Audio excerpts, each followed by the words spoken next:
Bismillahirrahmanirrahim. Assalamualaikum warahmatullahi wabarakatuh. Alhamdulillahirabbil alamin.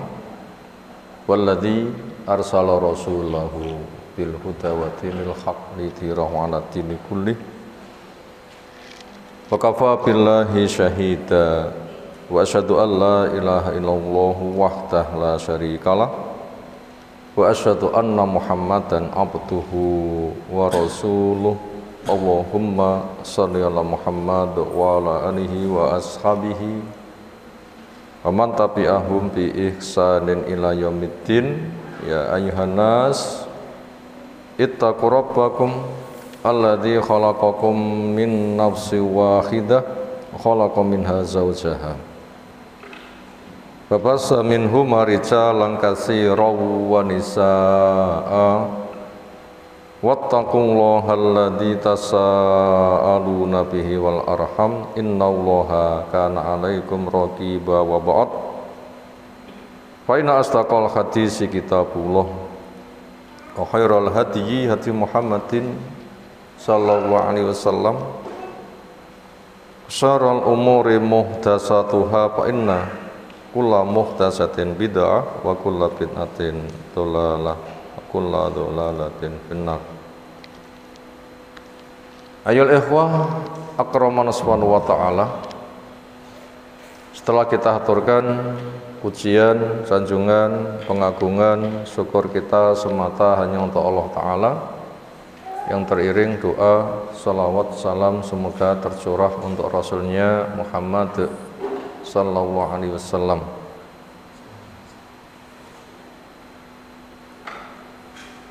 Untuk mendapatkan kesuksesan, syukur merupakan kunci, sabar merupakan fondasi. Syukur merupakan kunci, sabar merupakan fondasi. Karena syukur akan memancing fadilah yang nggak bisa dihitung. La in syakartum la azidannakum. Bila kamu syukur menggunakan nikmat untuk taat akan ditambah-tambahi. Nggak dijelaskan berapa kalinya. 10 di antara penambahan, 700 di antara penambahan,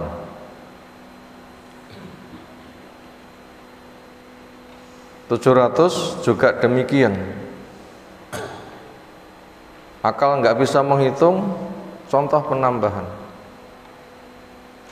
Yang ada di sisi Allah lebih baik daripada yang terbayangkan. Karena puncaknya penambahan itu adalah surga dan bonus. Surganya saja tidak bisa dihitung, masih ada bonus. Allah menyebutkan lilladzina ahsanu al husna wa ziyadah. Untuk yang berbuat ihsan dapat al husna dan ziyadah bonus. Untuk berbuat ihsan, ihsan itu sempurnanya 3 rangkaian: iman, Islam, ihsan. Karena Jibril tanya apa itu iman, Jibril ditanya apa itu Islam, Jibril ditanya apa itu ihsan. 3 pertanyaan semuanya dijawab Nabi SAW, dilengkapi dengan kapan kiamat terjadi, ketika tidak tahu apa tandanya. Ihsan itu tertinggi, berarti ihsan itu sudah punya iman, sudah punya Islam, menaik kepada ihsan. Iman berarti kokohnya akidah, bertauhid tidak syirik dengan segala rukunnya. Islam setelah akidahnya kuat dibangun dengan bangunan, sholat pilar penyangganya, yang dengannya akan kokoh. Ketika semuanya amal Islam dikerjakan, ihsan itu surga di pelupuk mata. Kangen ketemu Allah Ta'ala. Bila belum bisa, sadari neraka di belakangmu, kamu dikejar, tentunya akan melarikan diri. Itu untuk orang yang berbuat ihsan dapat al-husna. Apa itu al-husna? Surga. Ya surga tidak bisa dihitung. A'tatu li ibadiyas sholihin mala ainun ra'at wala udunun sami'at wala khatara ala qalbi bashar. Saya sediakan untuk hambaku yang soleh. Soleh itu karakternya banyak. Satu kata soleh perinciannya luar biasa. Seolah semua perilaku membuahkan perilaku baik, aneka ragam ketaatan membuahkan perilaku baik, itu adalah unsurnya soleh. Entah itu punya ilmu, beramal lalu istiqomah, malam hari membaca Al-Quran dan juga ada sujudnya, sejak iman kepada Allah, iman pada hari akhir, kuat akidah, mempeng ibadah di masyarakat, masyarakat dengan amar ma'ruf nahi mungkar, lalu masing-masing itu lomba. Kalau mereka bisa, kenapa saya nggak bisa? Dipacu dengan ghibtoh, tahu orang lain punya kelebihan, saya juga pengen. Kalau dia itu bisa, saya juga bisa. Kerja keras tanpa mengganggu, ingin mendapatkan yang terbaik. Itu lomba. Siapa yang memiliki 8 sifat di atas, wa ulaika minas sholihin. Mereka itu adalah orang-orang yang soleh, yang semua perilakunya mengandung maslahat untuk diri, lingkungan, dunia, agama, akhiratnya, yang itu mendapatkan persediaan surga yang mata belum memandang, telinga belum mendengar, orang membayangkan belum terbayang. Kenapa? Saking besarnya. Ternyata bila sudah seperti itu, surga yang ada itu merupakan warisan, hasil karya atau warisan, hasil karya atau warisan. Banyak ayat, innama tujzauna ma kuntum ta'malun, kamu dibalas sebagaimana amalmu. Tapi balasan yang ada yang nanti mencapai nilai tertinggi itu dalam bentuk karunia. Amal itu sendiri tanpa amal digunakan memancing kunci kesuksesan juga belum bisa mendapatkan. Sebagaimana pesan Nabi SAW, inna ahadakum la yudkhilahu amaluhul jannah. Satu di antara kamu seperti apapun beramal belum bisa menggapai surga. Kenapa? Kecilnya amal, ngerinya neraka, mahalnya surga. Semata zat beramal sekitar 60-an tahun belum bisa menggapai. Tapi siapa yang selama jatah umur bisa maksimalisasi, menghabiskan jatah umur bisa maksimalisasi. Berapa jatah umur?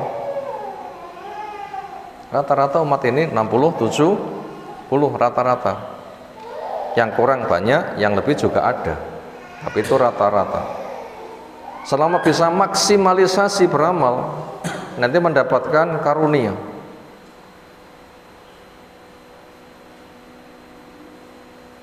Mereka tanya, wa ma anta Rasulullah, apa engkau juga belum beramal, belum mencukupi? Jawabnya, wa ma saya juga belum, illa kecuali ayata ghammadaniyallahu, bila mendapatkan karunia-Nya Allah, entah itu ampunannya, rahmat maupun fadilahnya. Ke sana, itu semua itu fadilah dari Allah. Yang kita dikatakan kul bi fadlillahi wa rahmatihi fa bidzalika fal yafrahu wa khairun mimma yajma'un. Dengan rahmat Allah, dengan fadilah Allah silahkan bergembira. Kenapa? Lebih baik daripada apa yang kamu amalkan. Bahasa itu amal kita untuk menyambut fadilah, rahmat, ampunan. Bila sudah amalnya mendapatkan fadilah, rahmat, ampunan, nah, baru dijadikan pewaris surga. Wa tilkal jannatu uristumuha bima kuntum ta'malun. Itulah surga yang kamu dijadikan pewaris. Pewaris memegang warisan itu hasil kerja atau rezeki nomplok. Nah, warisan ya rezeki nomplok. Bapaknya seorang konglomerat, anaknya laki-laki satu. Begitu lahir, bapaknya mati. Anaknya semancing belum anaknya. Tapi berapa kekayaannya? Semua kekayaan bapaknya. Tak perlu menguasai separuh dunia. Milik bayi di umur sesasi atau sedino. Dari mana? Warisan. Surga itu diwariskan. Maka amal kita untuk menyambut 3 fadilah dijadikan pewaris. Amal kita menyambut 3 fadilah, rahmat, ampunan, nanti jadikan apa? Pewaris surga Allah Ta'ala. Ketika sudah diwariskan, masih ada bonus aziyadah. Apa bonus utama, pertama, ternama? Memandang pada Allah Ta'ala. Walaupun bonus yang lain itu banyak. Itu bonus utama, pertama, ternama, itu adalah memandang kepada Allah Ta'ala. Apa bonus-bonus yang lain? Setiap Jumat itu ada bonusnya. Apa? Ada pasar Jum'ah. Laki-laki yang berangkat ke pasar Jum'ah, ketika pulang dapat bonus. Apa bonusnya? Ketemu istri tambah ayu, istri ketemu suami pulang dari pasar tambah ganteng. Ya Allah menyebutkan liyazdadu imanan ma'ina, supaya bertambah-tambah imannya bersama balasan imannya. Itu semua digapai dengan syukur. Yang fadilahnya Allah akan memberi, Allah menjatakan lain syakartum la azidannakum. Makanya kita harus bekerja keras jadi orang yang syukur, dan Nabi kita adalah orang yang bekerja keras jadi orang yang syukur. Bentuk syukurnya dengan semakin meningkatkan ketaatan sampai sholatnya kakinya bengkak. Kalau kita pantasnya yang bengkak nopo? Pipi napa mata napa wetenge nuwun sewu. Banyak tidur mata, banyak makmur lemai menjamur pipi. Tapi Nabi kaki. Kenapa? Banyak berdiri sholat. Ketika ditanya kenapa kok begitu, jawabnya afala akunu abdan syakuro. Apa enggak pantas saya jadi hamba yang bisa syukur. Jadi kalau gitu syukur itu meninggalkan ketaatan. Itu kesuksesan Nabi SAW. Dan itu ditopang di atas kesabaran. Apa itu sabar? Kemampuan mengendalikan emosi, sehingga ucapan terkontrol, perilaku terkontrol, yang ada keridhaan. Itu namanya sabar. Kemampuan mengendalikan emosi, ucapannya terkontrol, perilakunya terkontrol, yang ada adalah keridhaan. Maka orang tidak bisa sabar bila tidak ada ridho. Orang tidak bisa sabar bila tidak ada ridho. Maka bimbingan raditu billahi robba wa bil islami dina wa bi muhammadin nabiyyan wa rasulan, atau itu termasuk yang dibaca zikir zikir yang dibimbingkan entah pagi atau sore, termasuk zikir sesudah menjawab adzan dengan doa itu sendiri, syahadat, lalu raditu billahi robba wabi Muhammad nabiyya wabi islami dinan. Itu keridhaan. Bila dikaji tema tazkiyatun nufus, ridho termasuk cara untuk menumbuh kembangkan dari potensi jiwa yang butuh untuk berkembang. Ridho, yang itu pembahasan pun juga luas. Nah, termasuk untuk memahami sabar dibangun di atas ridho, itu upaya langkah untuk mewujudkan supaya tidak ada niyahah. Apa niyahah? Pelakunya bila perempuan naihah, artinya meratap. Apa resiko? Ada musibah, orang meratap, seringnya perempuan, sampai lafaz Nabi menggunakan kata itu. Gimana ancamannya? An-naihatu idza lam tatub qabla mautiha tuqamu yaumal qiyamah wa alaihi sirbalun min qatiron, dan seterusnya. Mana perempuan yang meratap sampai mati belum tobat, dibangkitkan di hari kiamat, akan dibagikan kepadanya baju. Apa bajunya? Qatiron, blangki, dibuang blekutuk-blekutuk apa rupanya, hitam, itu dijadikan pakaian. Rompinya apa? Jarop, penyakit gudik, tambah panas tambah gatel, ngeri kan? Bagaimana dia dikatakan meratap? Apa unsur meratap? Satu, tidak ridho pada takdir.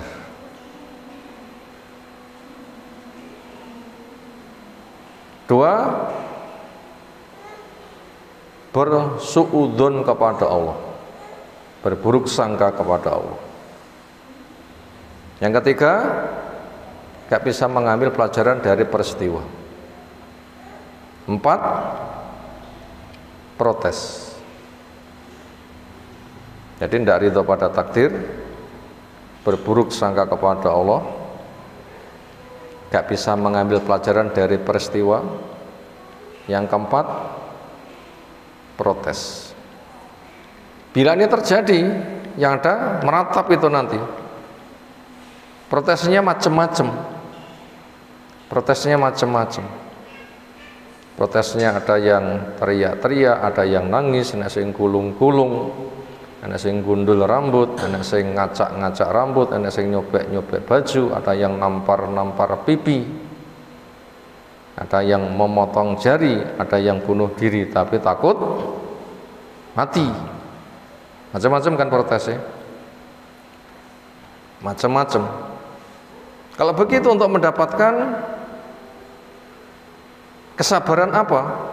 Ya tadi, harus yakin semua yang terjadi itu takdir. Pokoknya terjadi itu adalah apa? Takdir. Yang kedua, harus berhusnudzon. Ini masih ada kebaikan di balik ini semuanya. Mesti ada kebaikan di balik ini semuanya. Optimis, harus husnudzon. Karena Rabbana ma khalaqta hadza batila. Ya Allah, tidaklah Engkau menciptakan semua itu sia-sia. Subhanaka, maha suci dari kesia-siaan. Kamilah yang banyak melakukan kesia-siaan. Makanya fakina azabannar, jaga kami dari siksa neraka.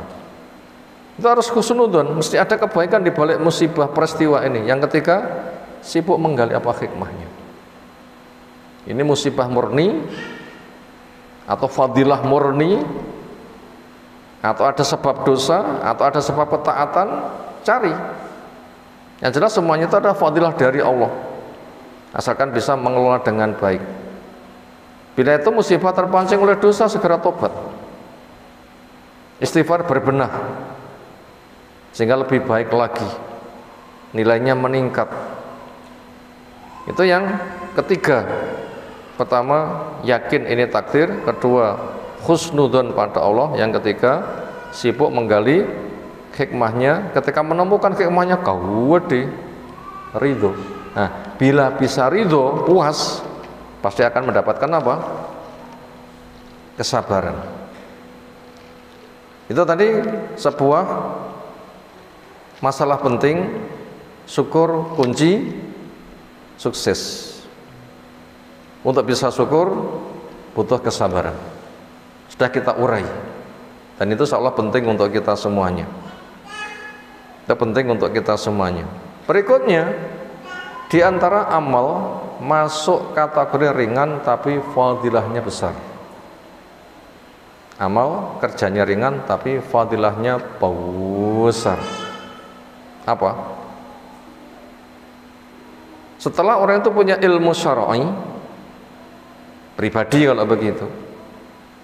Dua, punya akidah tauhid, pribadi. Tiga, menegakkan sholat, pribadi juga. Sosialnya apa? Dakwah. Karena khairun nas anfa'uhum linnas. Paling baiknya manusia yang paling memberi manfaat. Apa? Manfaat yang biayanya murah mudah, tetapi ketika terbagi fadilahnya besar. Apa? Dakwah. Itu pengangkat derajat yang paling tinggi. Makanya Allah memilih orang yang terpilih untuk program ini. Allah memilih orang terpilih untuk program ini. Pilihan Allah itu pilihan terbaik.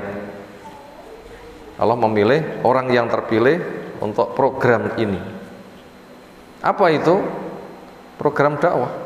Itulah wadhifatul anbiya wal mursalin, jabatannya para nabi, para rasul, menjadi orang pilihan. Allahu yastofi.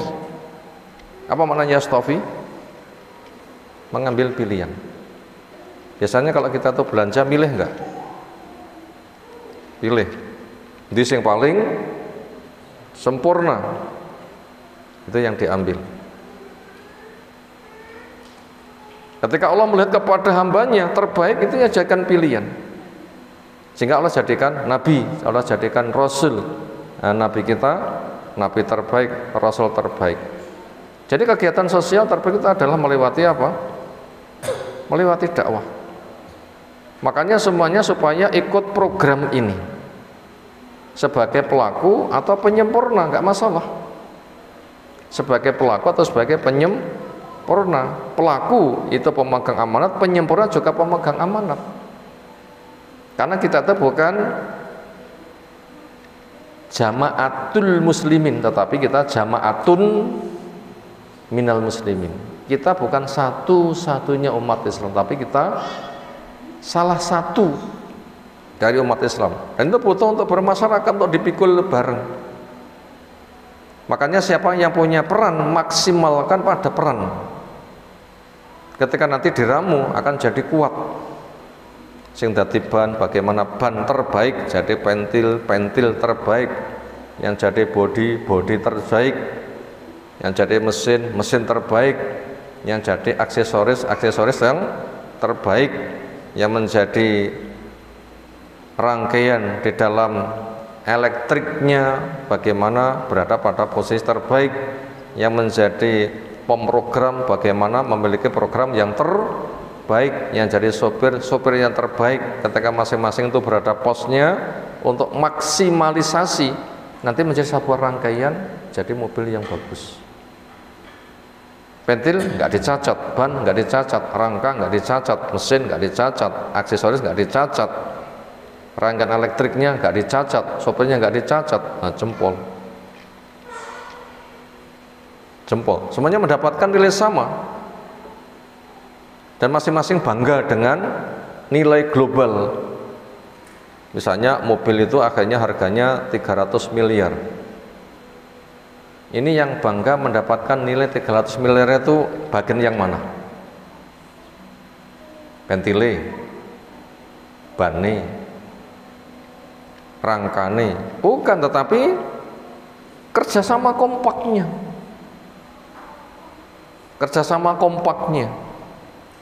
untuk dinikmati bareng, dipikul bareng.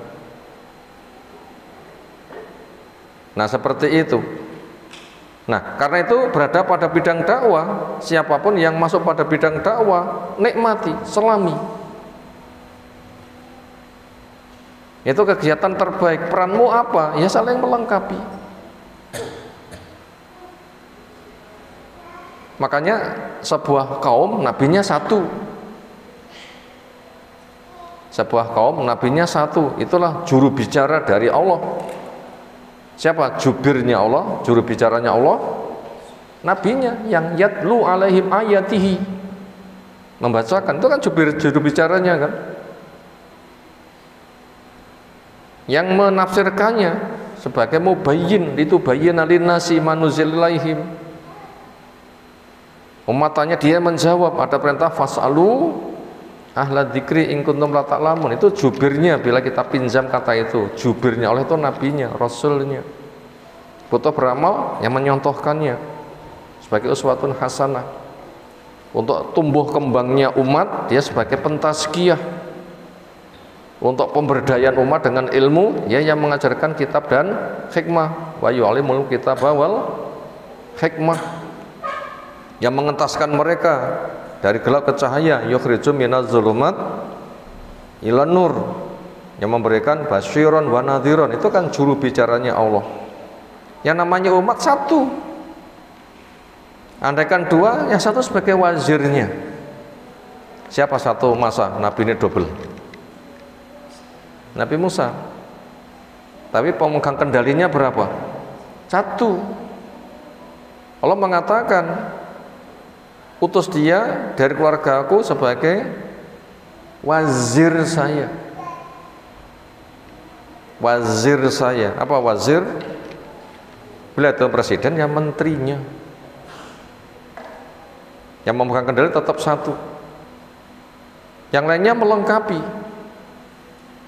dengan tugas yang telah dibagikan. Kenapa? Memang berserikat bagaikan mesin.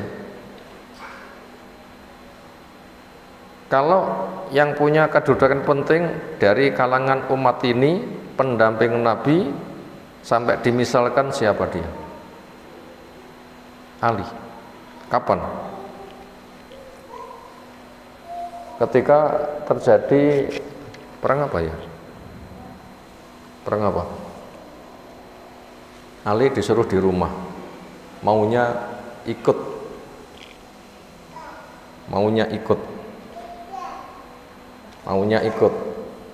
tapi panggah konek ngomah wae. Perang Uhud kalau tidak salah, Ali itu disuruh di rumah saja. Ya kritean lah ya, masa tentara di rumah saja. Apa kata Nabi SAW? Apa kamu tidak ridho kedudukanmu di sisiku seperti kedudukan Harun di sisi Musa? Hanya saja tidak ada Nabi sesudahku. Loh, melengkapi. Adapun Umar, Utsman itu bagaikan tangan kanan, tangan kirinya. Ali sebagai wazirnya, lo melengkapi.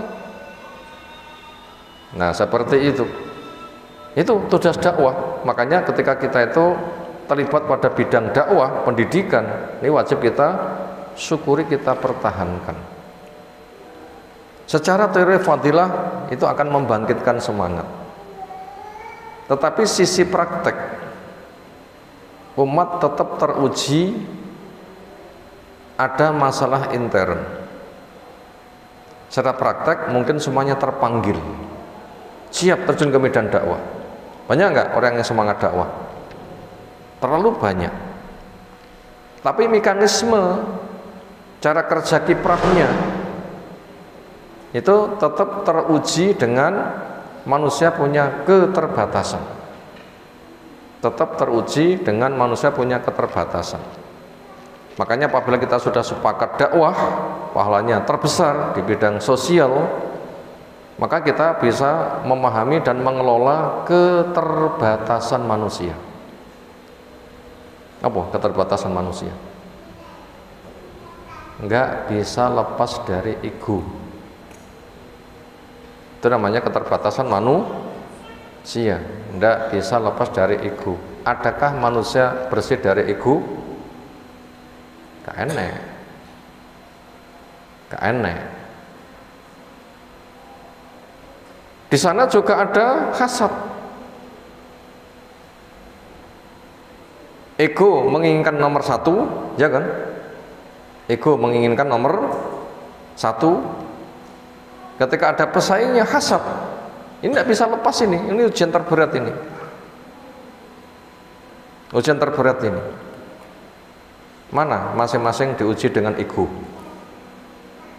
Kullu hizbin bima ladaihim farihun. Setiap diri dengan apa yang ada pada dirinya itu yang dibanggakan. Gak ada kendali jadi asobiyah, fanatik golongan. Itu nanti akan merusak.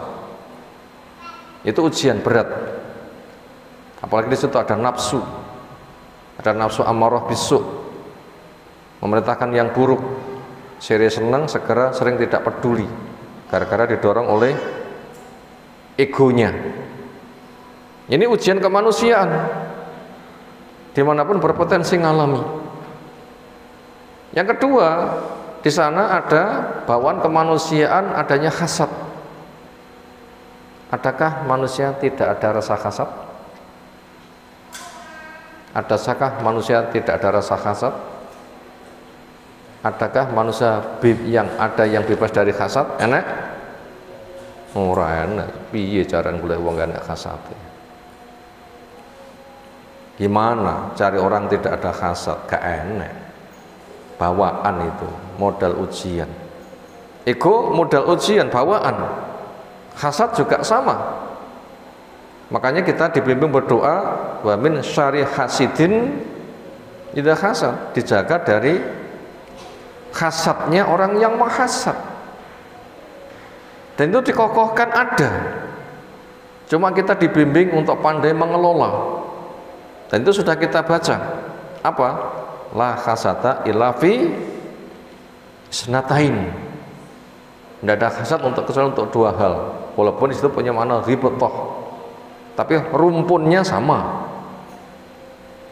Cuma tipenya berbeda. Rumpunnya sama, yaitu ingin yang dimiliki oleh orang lain, gitu kan inti rumpunnya. Ingin yang dimiliki oleh orang lain. Cuma ada yang caranya benar, ada yang caranya salah. Caranya salah, ini yang mengandung dosa. Sejak ngomong miring, tindakan miring, puncaknya menghancurkan. Ketika sudah dihancurkan, dirampas. Untuk kehancurannya siap hancur-hancuran. Nah ini cara pengelolaan yang salah. Yang benar dengan ghibthah. Kenapa? Memang manusia itu dicipta sebagai makhluk pribadi untuk berkarya. Karena masing-masing orang nanti ketika meniti jembatan, siapa yang dipikir? Nafsi, nafsi. Ya kan? Nafsi, nafsi. Gak ada kaitan dengan yang lain. Nafsi, nafsi. Ya Allah, gimana saya, gimana saya, gimana saya. Nah ketika ini bisa dipegang, sana punya karya, bagaimana saya bisa tanpa merusak dia. Nah, ini ghibthah. Tujuannya nanti ketika melintas jahanam, ketika nafsi-nafsi nanti bisa selamat. Ono so selamat, aku nek kudu iso. Gimana caranya? Ya gali potensi tanpa merusak orang lain.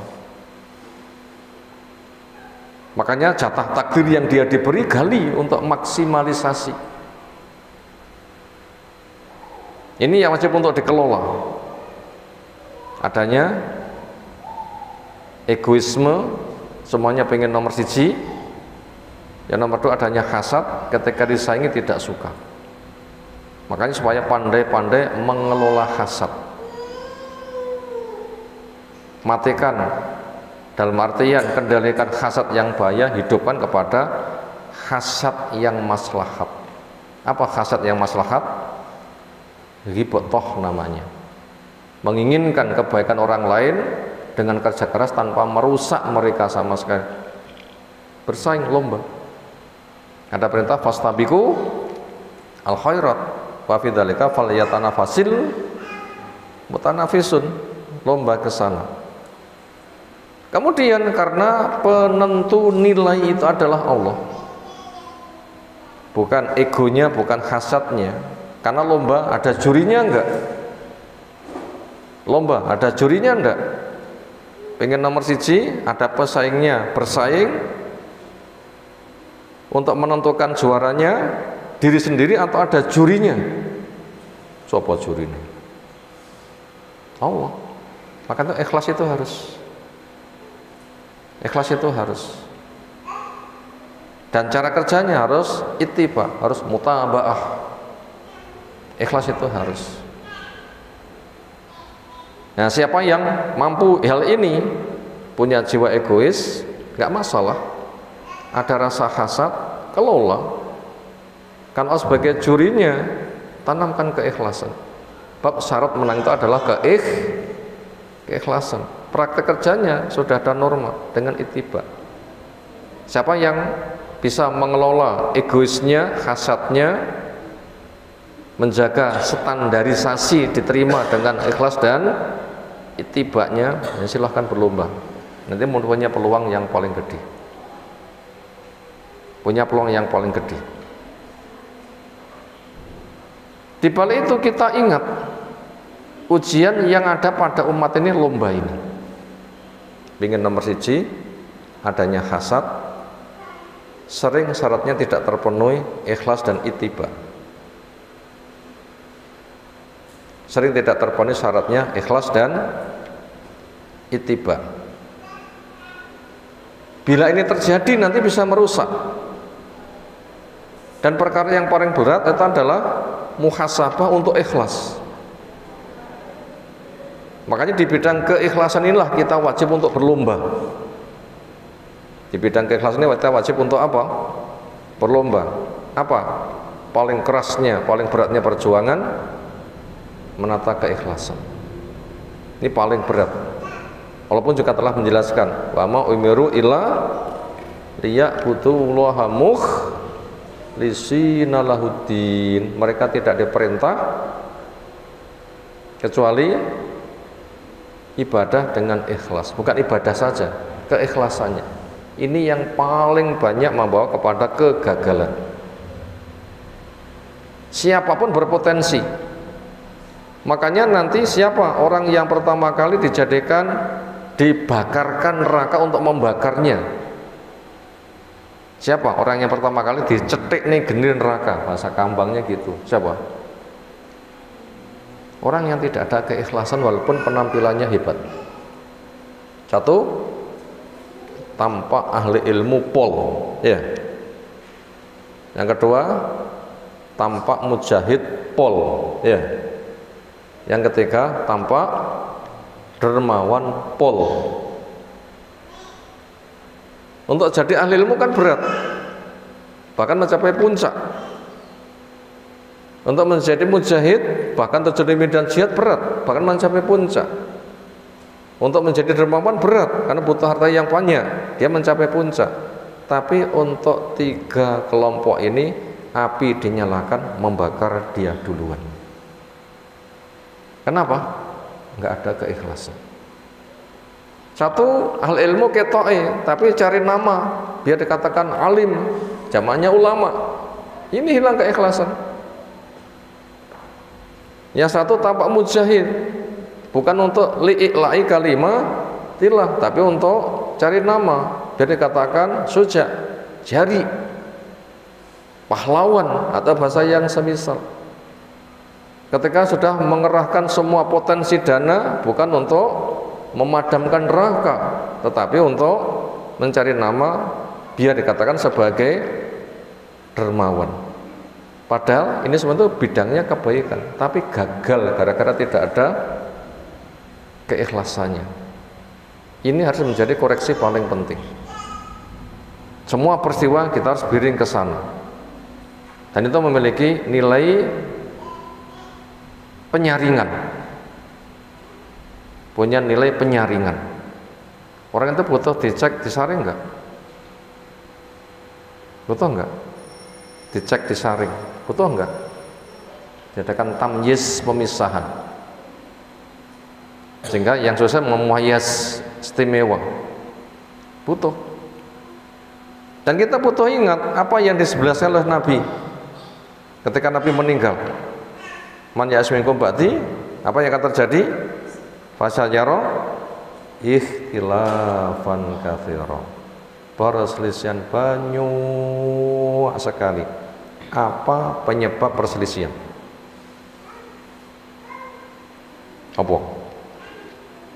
Apa penyebab perselisihan? Hilang ikhlas. Hilang ikhlas. Itu penyebab perselisihan. Hilang keikhlasan. Itu penyebab perselisihan. Itu ke sana. Yahudi 71, Nasara 72, umat ini 73. Untuk praktek zahirnya dikatakan dai, du'atun. Tapi banyak yang du'atun ila abwabi jahannam. Itu kan berarti kan hilang keikhlasan kan? Hilang keikhlasan. Maka daripada itu untuk memperoleh pribadi-pribadi yang ikhlas harus melewati ibtila, imtihan, seleksi ketat. Sekarang kita lihat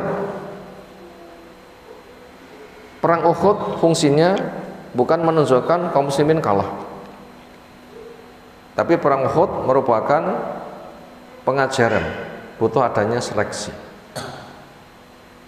Karena siapapun ketika berjuang maunya sukses. Siapa sing menginginkan berjuang gagal? Gak ada kan? Akhirnya di situ kita nanti akan ditanting. Perjuanganmu mewujudkan keikhlasan atau perjuanganmu untuk mencapai kesuksesan.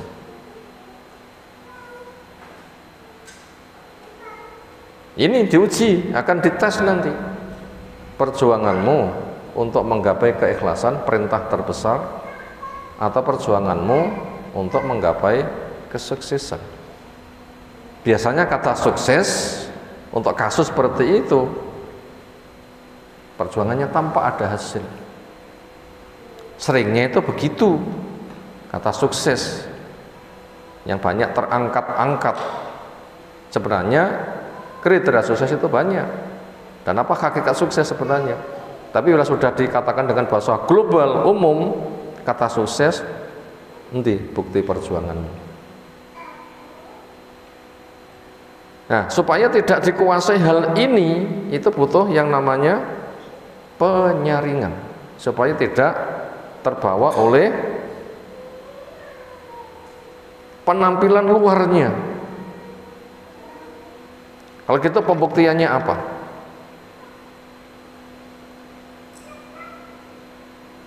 Semua nabi itu sukses atau gagal? Sukses. Adakah nabi yang gagal? Gak ada. Dia mana letak kesuksesannya? Ikhlas. Di mana letak kesuksesannya? Ikhlas. Bukan umat. Semua nabi punya umat? Ada nabi gak punya umat? Semua nabi matinya biasa? Ada yang disigar dadi loro, beset kulite. Tapi sukses di mana? Keikhlasan. Ini yang jadi kunci. Keikhlasan. Ini paling berat. Biasanya orang itu berjuang bangga itu ketika tanpa apa? Sukses. Selepas riyo korban, ketika ngumpul di mana? Apa sing cerita nih? Sing ditekok nih, nggenmu beleh piro? Itu enggak yang ditanyakan. Yo biasa nih, apa ditekok nih? Nggenmu beleh piro? Itukah yang ditanyakan itu? Ini berpotensi. Bila tidak bisa mengelola, hilang keikhlasan. Seolah lek paling akeh beliane paling sukses dakwah. Dan itu akan membanggakan. Itu penyakit. Itu membanggakan, tapi itu penyakit. Makanya Nabi ada yang dibeleh disigar oleh umatnya. Supaya apa? bisa nimbang sebenarnya apa yang dicari. Keikhlasan sebenarnya dicari. Nah seperti itu. Dan ternyata ujian kayak begini berat, sahabat pun juga pernah gagal. Walaupun sebagai pembelajaran, bukan untuk dinyatakan gagal. Apa? Nabi pernah mengalami, sahabat Nabi mengalami gagal, bukan untuk digagalkan, tetapi sebagai pembelajaran. Apa? Jawab. Kasus kekalahan di perang setelah jaya, jos langsung jatuh drastis, dicela oleh Allah, gagal perang Hunain. Alhamdulillah ketemu perang Hunain. Setelah jaya jos apa? Penaklukan kota Mekah, Raja Arab ditaklukkan dengan kata-kata. Setelah dikepung 10.000 pasukan, nggak berkutik, hanya dengan kata-kata. Siapa masuk rumah menguncinya aman, siapa masuk letakkan senjatanya aman, siapa masuk masjid aman, siapa masuk rumahnya Abu Sufyan aman. Pakai ucapan kan? Saking wibawanya, orang jadi tahanan perang nggak dibunuh, tapi malah dibebaskan gratis, berbondong-bondong masuk Islam, semakin harum. 10.000 bisa dibilang utuh, ditambah 2.000 yang masuk Islam ketika berbondong-bondong di kala itu 12.000. Masih punya garapan kemana? Suka Hawazin. Berapa pasukannya? 4.000-an. Mereka nyanggong di daerah Hunain. Gunung, ada lorong dilewati, mereka nyanggong dari atas. Kaum muslimin bangga, seolah menaklukkan mereka itu mudah. Allah sendiri yang mengatakan, apa firman Allah?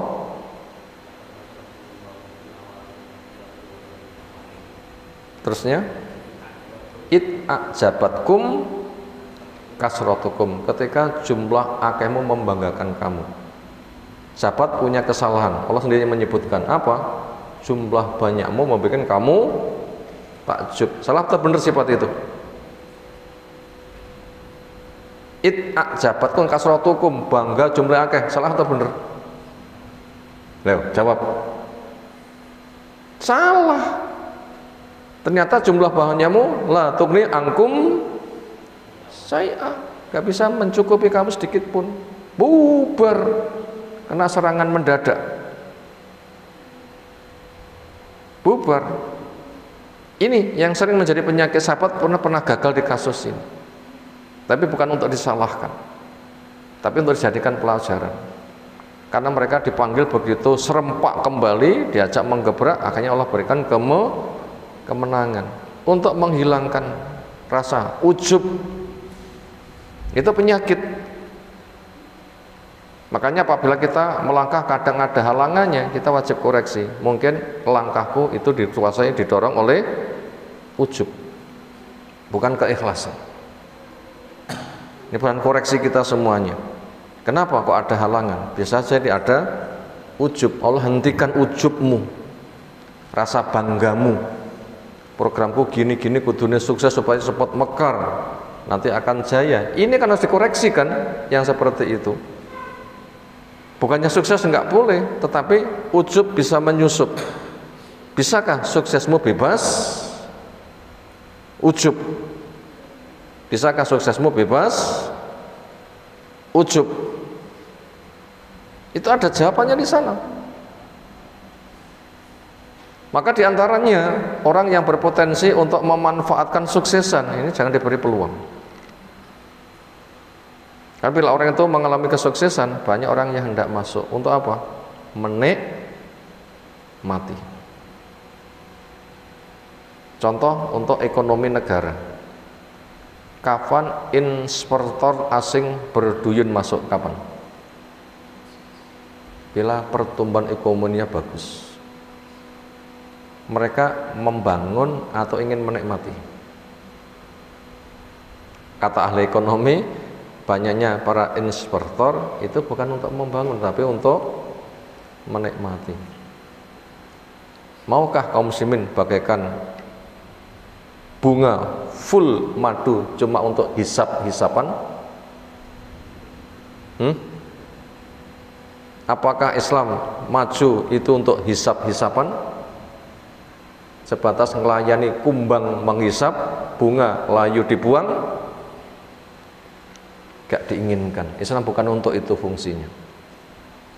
Tapi fungsinya untuk yukhrijuhum minat zulumatil nur.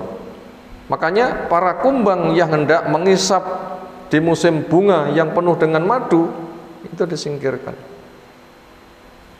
Makanya di dalam perjuangan itu ada musibah, sehingga yang ikhlas siapa nanti akan tampak. Yang dari setan itu harus dikembangkan, sehingga tidak kecampuran yang lain-lain. Apa kasusnya? Perang Badar menang. Ini harum nggak kaum muslimin? Pol.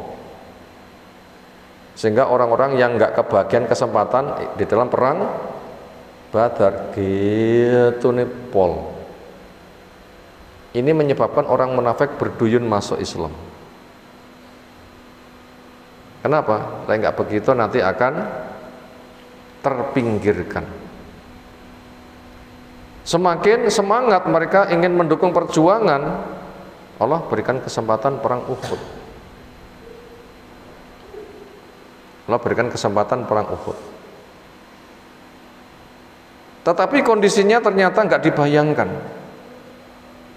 Seolah membayangkan perang Badar menang, Uhud menang. Ternyata cuma 1000 menghadapi 3000. Piye rasanya mental? Potensi menang atau digambarkan putuk marane sunduk? Apa putuk marane sunduk? Iki tutuk berjuang tapi iki kesempatan bunuh diri. Sepertiga mundur. Siapa? Orang-orang munafik. Jadi para kumbang-kumbang itu diusir biar nggak menghisap. Ternyata kaum muslimin tidak bisa dihisap. Kenapa? Perang Uhud kalah.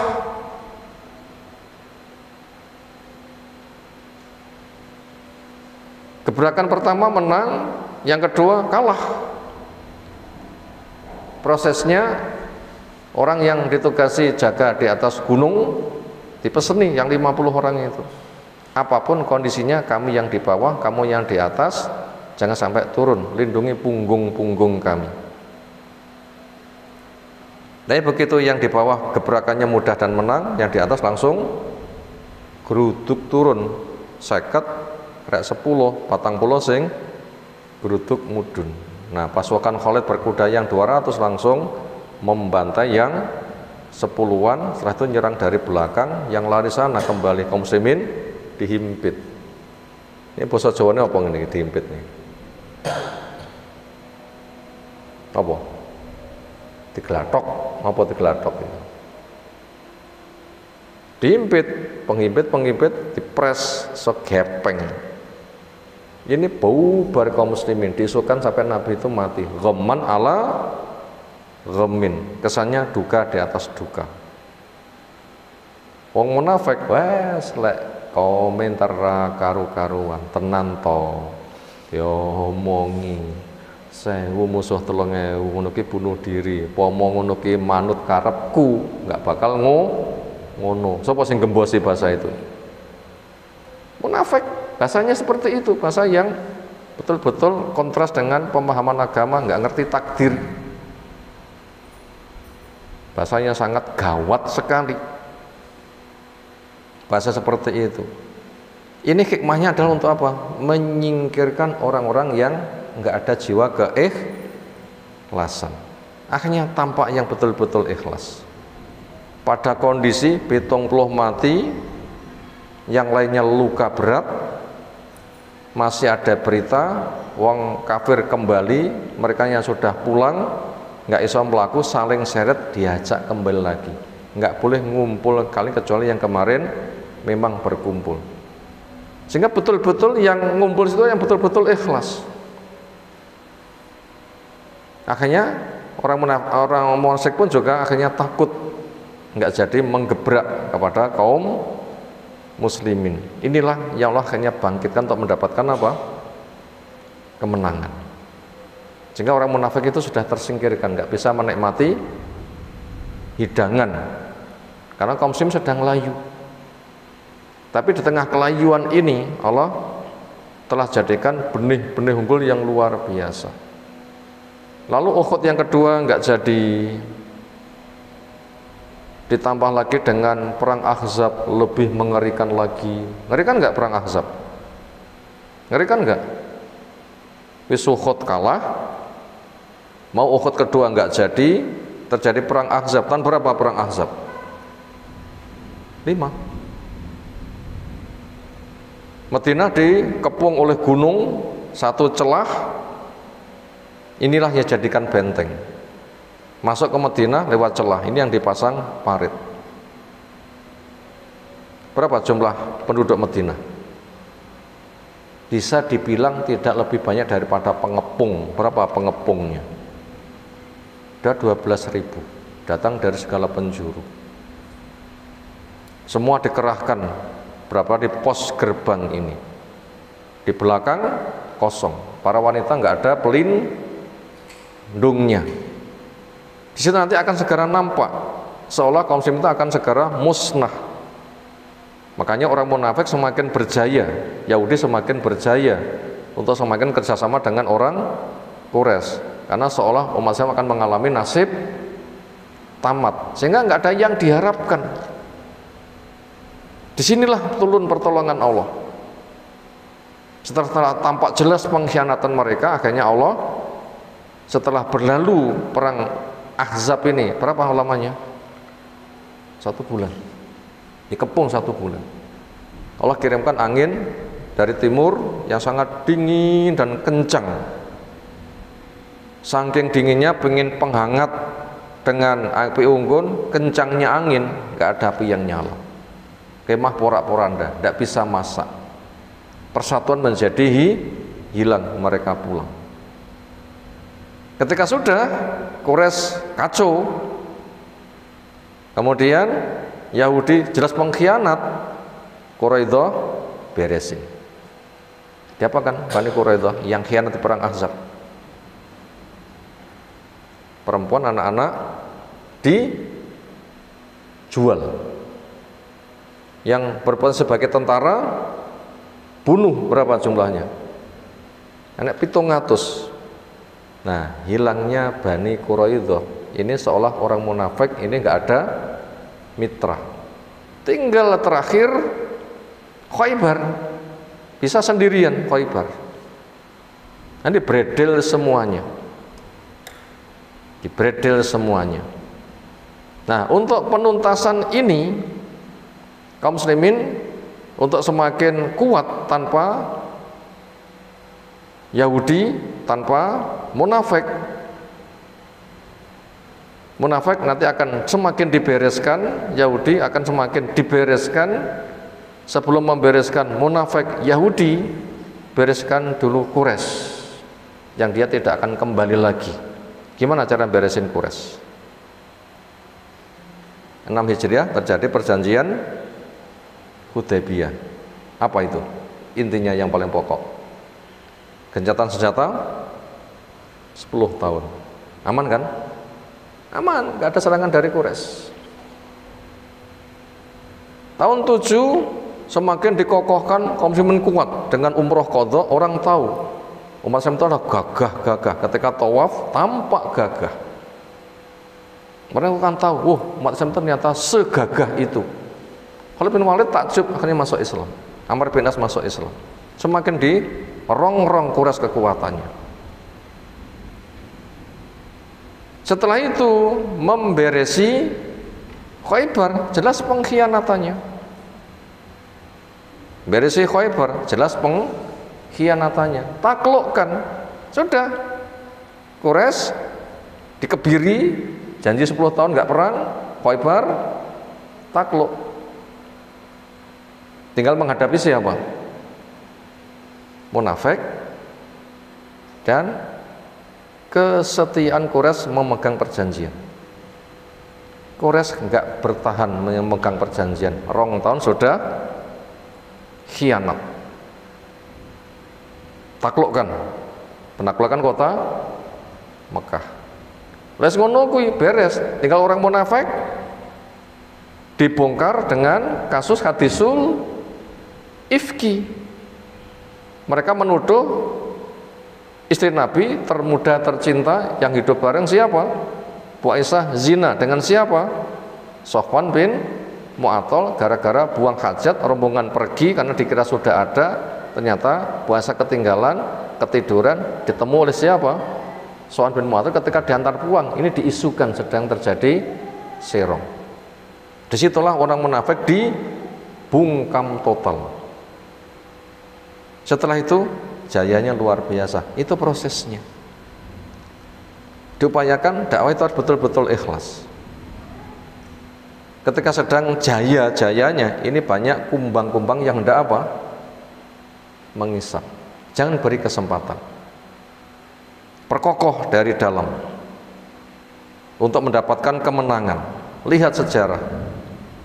Yang dari kemenangan inilah tanpa Quraisy, tanpa Yahudi, tanpa munafik, tapi muslim yang betul-betul punya jiwa keikhlasan, nanti berkembangnya sangat mudah sekali. Sangat mudah sekali. Tapi ya kita harus ingat, jaya ngono ki tidak akan jaya selamanya. Makanya yang kita cari bukan jaya dunia, tapi jaya di mana? Di akhirat. Nabi mencapai puncak sukses, ternyata ada musibah besar datang. Ngopo? Kaum muslimin mencapai puncak sukses, Mekah Madinah sudah tidak ada lagi setan yang disembah. Ada musibah besar datang. Ngopo? Nabi meninggal. Berat enggak? Pejuang terhebatnya meninggal. Berat enggak? Wah, beratnya pol. Lihat bagaimana psikis yang ada pada diri Umar. Berat sekali. Allah menyelamatkan. Allah berikan kunci di sana, ada Abu Bakar. Umar akhirnya bangkit, teringatkan oleh nasihat Abu Bakar. Akhirnya umat kompak. Apa resiko meninggalnya Nabi? Orang berbondong-bondong murtad. Berbondong-bondong murtad. Ini berat sekali. Berat sekali. Bisa dibilang mayoritas. Karena bila Islamnya berbondong-bondong, keluarnya juga berbondong-bondong. Makanya kalau kita tuh berjuang itu hanya menampakkan kesuksesan dohirnya, itu akan banyak ujian. Bunga yang begitu menarik, banyak kumbang-kumbang yang kerja itu hanya mengisap saja. Jangan diberi kesempatan.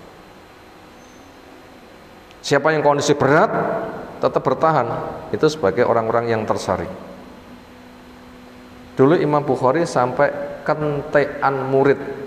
Tinggal berapa? Satu Imam Muslim tok. Pada sebelumnya, jayanya gak karu-karuan. Tetapi walaupun Imam Bukhari kentean murid, ilmunya hilang? Enggak. Harum ilmunya. Kenapa? Keikhlasan walaupun seorang diri. Nah, ini penting.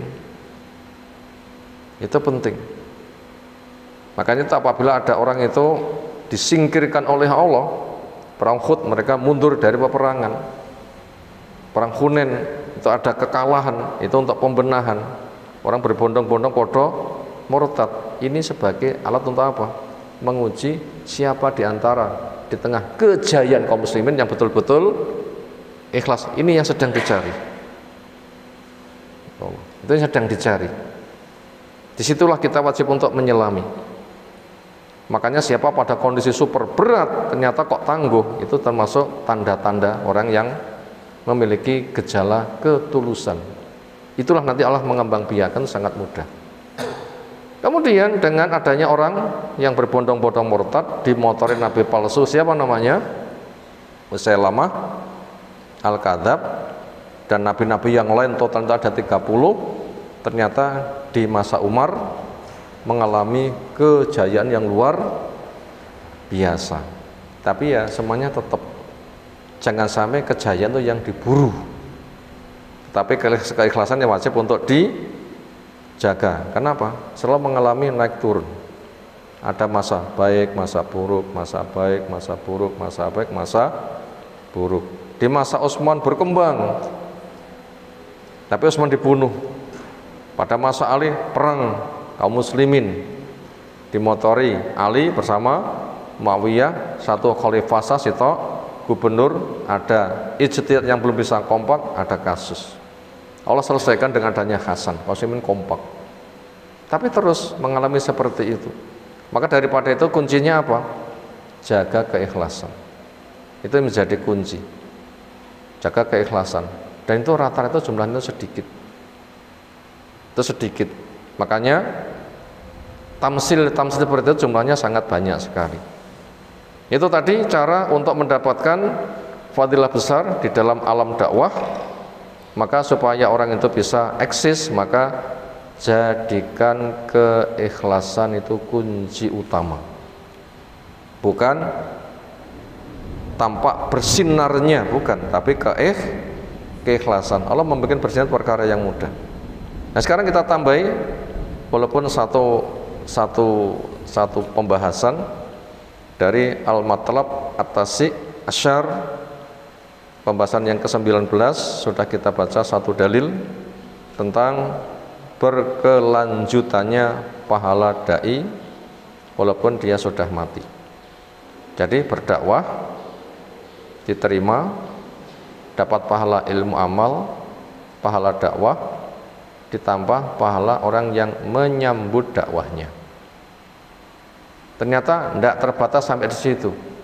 Ketika si dai mati, masih mengalir pahala. Orang berdakwah diamalkan 1 juta. Misal, yang mengikuti jumlahnya 100, berapa pahalanya? 101 juta. Cik dipengnya 10 minimal, berapa? 110 juta peng 10 berapa? 1,1 M ya. Misalnya. Ini sudah gede, padahal 1 juta menjadi 1,1 M. Berapa kali itu peningkatannya? Ketika mati mili. Bukan itu selama hidup, tapi ketika mati masih mengalir. Ini pahala dakwah yang luar biasa. Nah tema ini, kita sekarang masuk pada sanian yang kedua. Insya Allah kita nanti membaca satu judul ini selesai, hanya beberapa baris. Dalilnya mana? Qala ta'ala nukilan dari surah Al-Infitar yang kelima. Yunabba'ul insanu yawma idzim bima qaddama wa akhar. Yunabba'u akan diberikan kabar al-insanu manusia yauma idzin di hari pemberian balasan amal. Apa kabar yang ia terima? Bima qaddama, balasan dari amal yang sudah kamu perbuat. Iki lho ngamalmu balasan yang ini yang dikabari. Kalau baik ya tadi 1 juta, pengikuti 100 jadi 101 juta, pengen 10 1,1 M misal, kilo pahalamu lek api. Ternyata bukan itu saja, tapi juga wa akhir. Apa yang kamu akhirkan, artinya ketika kamu mati, dakwahmu ada yang melanjutkan. Maka kelanjutan dari dakwahmu, walaupun kamu mati, muridmu sana, yang kamu dakwai sana, masih melanjutkan, bahkan juga punya murid, itu juga pahala untuk kamu mengalir, bahkan semakin deras alirannya. Gede kan? Itu keikhlasan itu butuh. Keikhlasan dibutuhkan, kuncinya ke sana. Tapi lek elek sing bahaya. Wis elek 1 juta, pengikuti elek 1 juta, peng 100 piro, wah itu mengerikan gitu. Mati jek diikuti, oh nanti juga bisa mengalir. Makanya podo-podo meninggalkan jejak, maka jejak kebaikan, jangan jejak keburukan. Sehingga ketika diamalkan nanti akan dampaknya itu kebaikan yang didapatkan. Wa makna ayat al-karimati yang mulia ini, ma qaddamat min amalin khairin aw syarrin, apa yang sudah ia perbuat dari amal baik atau buruk. Wa ma akharat, dan apa yang ia tunda min sunnatin hasanatin, dari kepeloporan yang baik, aw sunnatin sayyi'atin, atau kepeloporan yang buruk. Makanya pilihlah dari amal yang baik, kepeloporan yang baik. Li anna laha ajruma sannathu, karena untuk dia ada pahala apa yang ia tuntunkan, minas sunan al-hasan, dari tuntunan kepeloporan yang baik, wa ajraman amila biha, dan pahala orang yang mengamalkan dengannya. Ini supaya yang dikembangkan. Sapi diikuti, ditambah, dilipat gandakan, mati jek mengalir. Ini supaya dikembangkan. Jangan sebaliknya. Kenapa? Resikonya berat. Wa alihan pada jiwa, wizruma sannatu, akan mendapatkan dosa yang ia peloporkan, minas sunan as-sayya, dari kepeloporan yang jelek. Wa wizru man amila, dan dosa orang yang mengamalkan biha, dengannya. Kepeloporan elek ditandangi elek, ditambah sejumlah pengikutnya, ketika mati masih dan melanjutkan, mengalir nanti dosanya.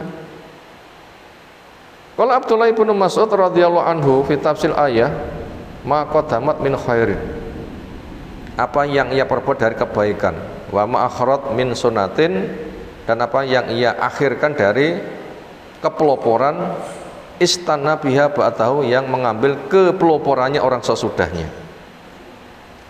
Falahu mislu ajriman ittaba'ahu, maka baginya dapat pahala orang yang mengikutinya.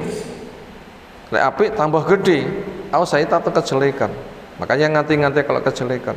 Kenapa? Fa'alaihi mislu wizriman amila biha, akan mendapatkan dosa orang yang mengamalkan dengannya. Maka jangan mempelopori yang jelek. Kalau Ibnu Abbas wal Qurtubi wa Muhammad ibnu Ka'ab radhiyallahu anhum fi tafsir ayat, berkaitan tafsiran dari ayat ini, ma qaddamat fi hayatiha, apa yang sudah ia perbuat di masa hidupnya. 1 juta pengikutnya 100, dapat 1 juta dikalikan 10, 1,1 M misalnya. Lek apik seperti itu. Wa ma akharat, dan apa yang ia tunda, mimma sanatu, dari apa yang ia peloporkan, fa umila bi, maka diamalkan dengannya, ba'da mauti, setelah matinya jiwa. Ketika sudah mati, muridnya 1000 masih hidup, nanti berganti lagi 1000 lagi, 1000 lagi. Berapa kira pahala yang mengalir? Kira-kira Nabi dapat pahala sampai sekarang, mengalir enggak pahala untuk Nabi? Semakin deras. Berapa jumlah umatnya? Enggak bisa menghitung. Berapa jumlah jinnya? Enggak bisa menghitung. Itu semuanya ilmunya siapa? Nabi. Selalu dipelajari, diamalkan. Nabi terus mendapatkan aliran. Tapi semuanya ada syaratnya. Napa? Jiwa yang ikhlas, bukan untuk mencari ketenaran dunia. Maka tanda ikhlas ketika sedang kondisi down itu bertahan. Kaum muslimin mengalami down berapa kali? Ini bertahan. Kapan? 1, perang Uhud. Kapan lagi? Perang Ahzab dhisik. Itu bagaikan telur di atas ujung tanduk perang Ahzab itu, kepung masalahnya. Kapan lagi? Terhalangnya umroh di tahun 6 terjadi Hudaybiyah. Kapan lagi? Hunain. Itu di masa Nabi. Di masa Abu Bakar, di masa apa ya? Masa-masa transisi ini hampir down. Kapan? Apa? Meninggalnya Nabi. Rawan betul. Allah kendalikan, dipegang Abu Bakar. Di Mas Abu Bakar juga mengalami kondisi down kapan? Berduyun-duyunnya orang pada murtad. Berikutnya terbunuhnya Umar, selalu ada itu kondisi seperti itu. Dibunuhnya Ali, perang antara Ali dengan Muawiyah, selalu ada. Maka dengan kondisi demikian, yang terjaga eksis itu orang yang betul-betul memiliki jiwa apa? Keikhlasannya. Demikian yang menjadi materi kajian kita di kesempatan kali ini. Itulah liku-liku pahit getirnya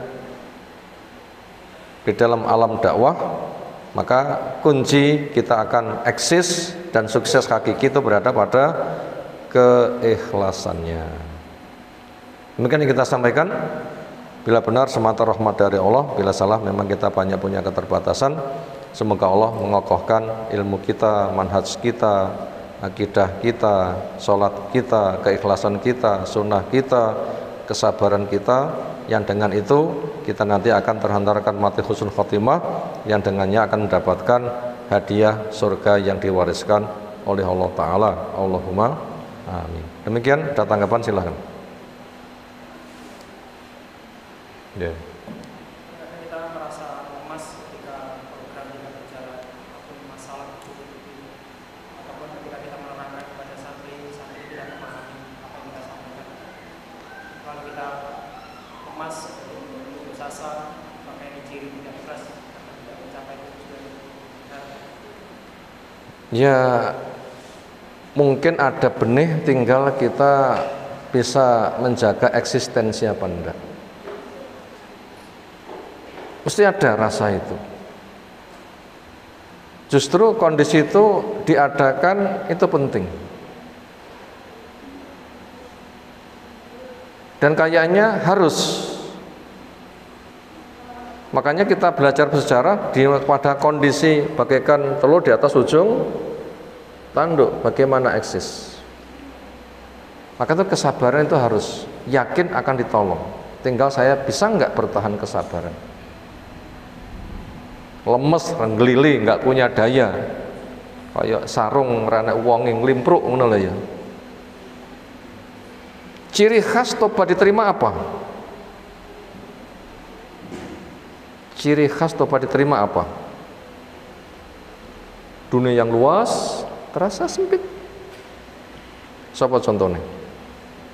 Ka'ab bin Malik. Enggak melu perang Tabuk, apa proses tobat yang Allah berikan?